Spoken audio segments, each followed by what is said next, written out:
Madame la Présidente, Monsieur le Ministre, mes chers collègues, l'ordonnance dont il est demandé la ratification aujourd'hui crée au 1er juillet 2018 un établissement public Paris La Défense, établissement public qui unifie les deux établissements actuellement chargés de la gestion et de l'aménagement du quartier d'affaires.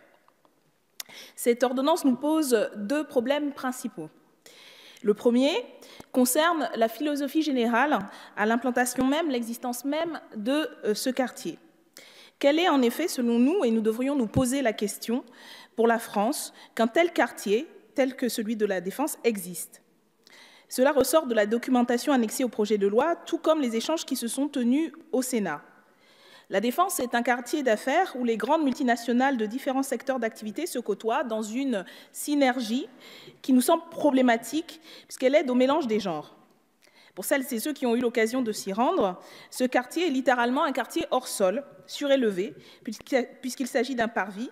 Le chantier de la tour Trinity, qui doit être livré en 2020, a dernièrement bloqué l'accès au parvis de la Défense des résidents et résidentes de Courbevoie en février 2016. Les accès directs pour les habitants des communes voisines sont compliqués et se résument même parfois à des escaliers provisoires ou dangereux. La Défense est bien un quartier hors sol, volontairement déconnecté des quartiers des populations et qui est pour nous aujourd'hui le symbole de cette finance qu'il faudrait définanciariser, mettre au service de l'économie, mais que votre majorité a choisi, au contraire, de privilégier. Ce n'est pas, en effet, un quartier d'excellence et d'innovation, ce qui serait bon pour le pays. C'est un projet de concentration de l'affairisme entre les banques et les grandes entreprises du CAC 40. La preuve, son grand enjeu pour les années à venir, tel que le dit l'étude d'impact, sera d'accueillir les financiers et les traders qui quittent la City de Londres à la suite du Brexit. Monsieur Mathieu Darnaud, rapporteur du texte au Sénat, le reconnaît sans ambages. L'ordonnance dont vous demandez la ratification a pour but d'attirer encore plus de financiers, ceux qui envisagent de quitter la City, pour continuer leur œuvre en Europe continentale. Les paroles de M. Darnaud sont à ce titre très révélatrices pour expliquer en quoi la Défense doit savoir les accueillir. Je cite, « Le Brexit est une chance pour notre économie et constituerait une opportunité historique pour le quartier de la Défense. Ces entités auront besoin de volumes de bureaux très importants dans un environnement favorable aux services, desservis par les infrastructures nécessaires et où elles retrouveront un écosystème familier à proximité de leurs interlocuteurs. » Premièrement, il ne nous semble pas, y compris en un moment où nous discutons de la question européenne, qu'on puisse considérer de quelque manière que ce soit que le Brexit soit une chance pour qui que ce soit en Europe. Au contraire, c'est l'expression d'une fracture importante et du problème de cette Europe telle qu'elle se construit aujourd'hui et par rapport à laquelle nous avons une opposition de fond. Nous ne devrions donc pas traiter cette question à la manière des rapaces de la finance, en mettant en opposition et en concurrence les capitales européennes pour récupérer le gâteau financier et continuer par là même la construction de cette Europe de la finance qui se fait contre les peuples.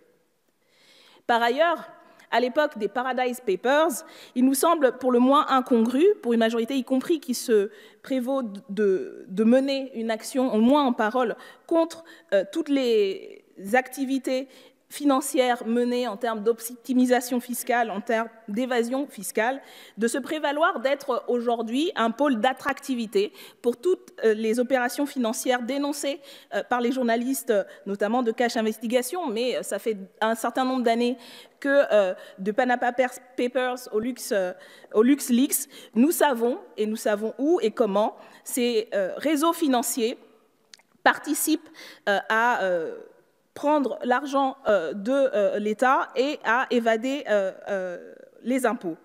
Il nous semble que si un projet d'attractivité devait se mettre en œuvre en termes de finances, la France s'honorerait à être au-devant de la lutte contre l'évasion fiscale et non pas favoriser les opérations financières telles qu'elles se déroulent aujourd'hui, mais favoriser une autre politique financière qui encadrerait les échanges de ce type et qui serait un modèle justement de lutte contre l'évasion fiscale. Ce n'est malheureusement pas ce que vous faites et le projet tel qu'il est proposé aujourd'hui. Nous pensons de même qu'un certain nombre d'associations au niveau international qui mènent aujourd'hui des campagnes contre les opérations d'exonération fiscale, d'optimisation. Nous tenons à saluer par exemple l'action aujourd'hui et depuis plusieurs semaines d'ATTAC qui aujourd'hui demande à ce qu'il y ait une taxation sur les transactions et met en cause notamment la multinationale Apple qui ne paie pas ses impôts comme elle devrait. Nous pensons donc qu'il faut définanciariser l'économie réelle et la mettre au service de l'intérêt général. Nous avons un certain nombre de propositions qui, à notre sens, permettraient et devraient être discutées dans notre Assemblée nationale, permettraient de mettre en œuvre une véritable politique, une véritable stratégie de l'État sur les questions financières. La finance a mis à terre l'économie en 2008. Elle devait être l'adversaire du président sortant. Elle ne s'est jamais aussi bien portée. Notre pays a le record d'Europe du versement des dividendes. De nouvelles bulles se forment et menacent d'une nouvelle déflagration encore plus terrible. Dans les propositions que nous mettons en avant dans notre programme, nous avons un certain nombre de mesures. Par exemple, séparer les banques d'affaires et de détail, contrôler les mouvements de capitaux, instaurer une taxe réelle sur les transactions financières, interdire les ventes de gré à gré à la titrisation, plafonner les effets de levier et les rendements actionnariaux exorbitants, identifier et interdire les produits dérivés toxiques et inutiles au financement ou à la couverture des flux économiques réels, engager les procédures de recouvrement des 2,2 milliards d'euros d'argent public accordés sans preuve à la Société Générale suite à l'affaire Kirviel, évaluer les actes comparables et poursuivre les coupables de ces abus. Nous voyons donc en matière d'encadrement de la finance, il y a autre chose à faire que de vouloir attirer encore plus les mêmes fauteurs de troubles. Il y a aussi, en matière d'État, une autre manière de voir la finance, c'est la mettre au service de l'économie réelle. Il nous semble, en effet, et ça les constats sont également nombreux, que la marche actuelle étrangle chaque jour les petites et moyennes entreprises et les ménages plutôt que de servir l'économie réelle. Les actionnaires exigent des taux de rendement intenables, obtenus au détriment des droits sociaux et de l'appareil de production. Ils imposent, selon nous, la tyrannie du temps court sur le temps long. Il faut donc reprendre le pouvoir et nous avons, là encore, un certain nombre de propositions en la matière. Par exemple, le fait de mettre fin à la cotation continue des entreprises en bourse, le fait de moduler les droits de vote des actionnaires selon la durée d'engagement dans l'entreprise en réservant le droit de vote aux actionnaires acceptant de s'engager sur une durée de présence, le fait de moduler l'impôt sur les sociétés selon l'usage des bénéfices pour encourager l'investissement en France, un taux réduit pour les bénéfices réinvestis en France, un taux plein pour les bénéfices distribués aux actionnaires, le fait d'augmenter la mise en réserve légale, aujourd'hui seulement à 5% des bénéfices, qui oblige l'entreprise à conserver une part de son résultat plutôt que de le distribuer entièrement aux dividendes, le fait d'interdire aux entreprises de distribuer un montant de dividendes supérieur à leurs bénéfices et donc d'emprunter pour distribuer des dividendes. Nous le voyons et nous le savons, il y aurait en matière de stratégie d'attractivité autre chose que la favorisation de l'optimisation fiscale et la mise en concurrence des capitales européennes. Comme je le disais, notre pays pourrait être à l'avant-garde de la lutte aujourd'hui internationale contre des pratiques qui se font au détriment des peuples et au détriment de l'économie réelle. Ce n'est malheureusement pas cette voie que votre majorité, dans la continuité de la précédente, a choisi de s'engager. En lui-même, le quartier de la Défense a pour seul projet de servir les intérêts des grands groupes et des puissants. Ceci est le principal problème que nous opposons à ce projet. Le second, c'est le fait que le projet de loi lui-même, ainsi que les ajouts du Sénat, démantèlent la capacité d'intervention de l'État. Vous souhaitez ainsi pleinement confier la responsabilité du développement de ce quartier d'affaires aux collectivités territoriales, notamment au département des Hauts-de-Seine, qui serait alors majoritaire au conseil d'administration. La seule présence de l'État resterait celle du préfet de région, qui est présent au sein du conseil d'administration. Au nom d'une idéologie libérale qui nous semble destructrice de mise en concurrence des territoires, vous présentez ainsi nier le rôle stratègique de l'État dans l'aménagement du territoire. C'est dans une même logique que le Sénat a d'ailleurs pris de nombreux amendements qui vont, selon nous, à l'encontre des intérêts de l'État et donc de la collectivité nationale. Prenons par exemple l'article 2. Cet article n'a pour seule logique que d'encourager et de renforcer le rôle des collectivités territoriales concernées par ces projets d'aménagement. L'ordonnance prévoit en effet que cet établissement public que vous souhaitez instaurer pourra notamment intervenir sur le territoire d'un périmètre géographique de la Défense étendu aux villes de Garenne-Colombes et Nanterre. Nous estimons que cette logique de mise en concurrence des territoires par le fait de confier au seul département des Hauts-de-Seine l'avenir du premier quartier d'affaires va à l'encontre de la place centrale que doit occuper l'État. En effet, celui-ci est doit être garant de l'intérêt général qui est supérieur à l'intérêt local d'un seul département. Il doit à ce titre assumer pleinement son rôle d'aménageur du territoire. C'est en redonnant à l'État ses moyens d'action humains et financiers qu'il pourra exercer son rôle d'État stratège. On pourrait également évoquer l'article 5 du projet de loi initial dont nous avions demandé l'abrogation en commission des lois et dont nous félicitons qu'il a effectivement été supprimé. Mais il est révélateur, à notre sens, de l'idée générale qui prévaut dans ce texte. Cet article visait notamment à supprimer la possibilité pour le représentant de l'État, dans le conseil d'administration de l'établissement public, d'opposer un droit de veto lorsqu'il y a atteinte aux intérêts nationaux et en particulier aux intérêts patrimoniaux de l'État ou au bon fonctionnement des services publics. Un tel article voté par le Sénat n'avait pour finalité que de déposséder l'État non seulement de son rôle d'aménagement du territoire, mais encore plus de mettre fin au rôle d'arbitre en dernier ressort qu'il doit avoir quand les grands intérêts nationaux sont en jeu. Cela équivalait non seulement à nier, mais voire même à effacer le rôle de l'État jusqu'à celui qui fait de lui le garant de l'égalité entre les territoires et de l'intérêt général.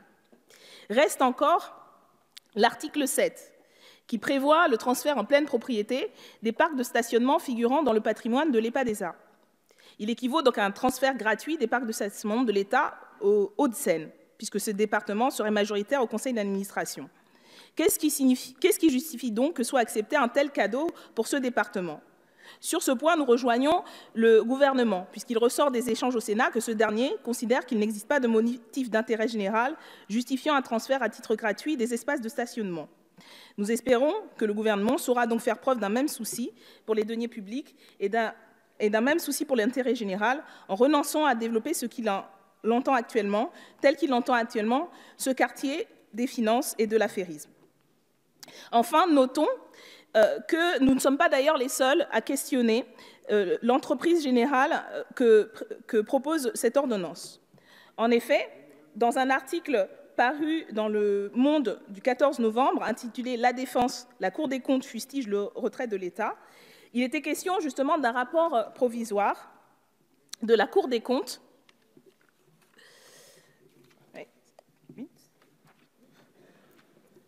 qui est pour le moment non rendu public et auquel nous n'avons pas pu avoir accès, mais qui dénonce justement des conditions très discutables du transfert de la gouvernance de cet établissement de l'État au département des Hauts-de-Seine.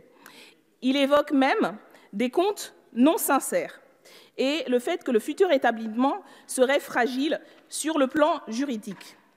Dans son analyse provisoire, cette Cour des comptes a en effet estimé que l'État se départissait de biens de grande valeur sans aucune contrepartie. Dans une période où l'on demande à chacun et à chacune de faire de grands efforts pour réduire les déficits, cette circonstance nous a pour le moins interpellés. La présente ordonnance va acter que la Défense verserait la somme de 150 millions à l'État si elle-même parvient à céder ses biens à des entreprises privées. Cette valeur, la Cour des comptes le relève, est bien éloignée de la valeur réelle des actifs qui seront cédés. Nous avons demandé dans un communiqué du 15 novembre au président de l'Assemblée nationale de renoncer à examiner ce texte dans ces conditions pour avoir accès à l'intégralité de ce rapport de la Cour des comptes, que ce soit dans sa version provisoire et définitive. Il nous semble en effet pour le moins problématique qu'alors qu'une alerte de ce type est faite par une instance aussi importante, la représentation nationale ne dispose pas de tous les éléments pour pouvoir prendre une décision en cohérence avec, encore une fois, l'intérêt général et en tenant compte des avertissements de l'instance de la Cour des comptes. Ainsi, nous nous opposons non seulement à l'existence du pôle territorial de la Défense, de Paris de la Défense, qui considère que le secteur financier et les multinationales éludant l'impôt seraient au cœur du projet économique national. La logique générale de construction de ce quartier et la logique générale d'intervention de l'État sur les questions financières, mais nous nous opposons aussi, à travers cette ordonnance, à la logique de rupture de la cohésion nationale qui verrait que certaines collectivités s'approprient la compétence de l'État en tant que stratège, de l'État en tant que chargé de l'aménagement global du territoire dans l'intérêt général. Il nous semble en fait que cette ordonnance, qui s'inscrit y compris dans les discussions de manière assez cohérente, dans les discussions que nous avons eues au cours des semaines précédentes sur la question du budget, acte en effet une logique qui nous semble problématique. En premier acte, votre majorité avait refusé d'entériner le verrou de Bercy. Elle a également refusé de condamner les entreprises qui seraient liées au financement d'actes de terrorisme. Elle a remis en cause le Code du travail qui protégeait les salariés. Elle donne aujourd'hui des terrains à des grandes entreprises pour les attirer et pour favoriser la finance. Par ces ordonnances, la majorité souhaite que l'État cède gratis des terrains à des entreprises étrangères qui ne donneront pas un centime en impôt en retour. Vous allez en plus donner la mainmise dans le nouvel établissement public à des communes qui sont déjà nanties. Le Parisien l'écrivait hier dans ses colonnes. Je cite, « Qui va payer ? Pour obtenir le droit de vote au conseil d'administration de Paris La Défense, donc prendre part aux décisions, les collectivités devront passer à la caisse. Qui paye décide, estime le président du conseil départemental, Patrick Devégian, LR, qui a réclamé la majorité des sièges, 9 sur 17. Le maire de Nanterre, Patrick Jarry, gauche citoyenne, n'aura lui qu'une voix, alors que le futur établissement présidera aux destinées d'un tiers de son territoire. Vous permettez, par cette ordonnance, la mise en concurrence des territoires et un accroissement des inégalités entre eux. Ainsi, en perdant son pouvoir de stratège, l'État perd son pouvoir d'effacer les inégalités, de les corriger, de les nuancer. C'est en vertu de l'ensemble de ces raisons que le groupe de la France Insoumise demande donc la motion de rejet de cette ordonnance. Merci.